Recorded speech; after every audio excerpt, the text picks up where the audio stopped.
Hey Fox, hello and welcome to this YouTube channel. In this video, I'm gonna teach you how to fix can't move desktop icons in Windows 11. So without any further ado, let's get started. Now the case is when we try to move a particular file folder here from the left side to the center, it won't be moving. And when we try to move our Microsoft Edge application, it won't be moving at the center. And we try to dragged it here in our center with our recycle bin, it doesn't work.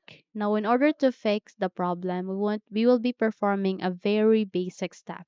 Okay? So the step that we need to do is here the desktop screen, please do a right click. Okay?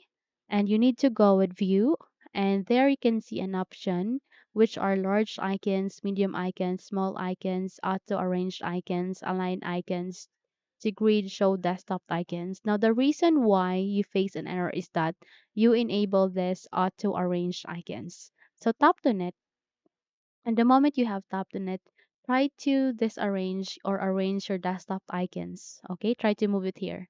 Now it's working. And when we moved our Microsoft Edge to the center, now it's working as well. And when we go with here, it's working. Okay, so it's very easy actually to move your desktop icons and to rearrange your desktop icons here in your Windows. Okay, so that's it. If you think this video helped you a lot, then don't forget to subscribe, hit the like button as well as the bell icon to be updated for more tutorials like this. Thank you for watching this video and have a good day.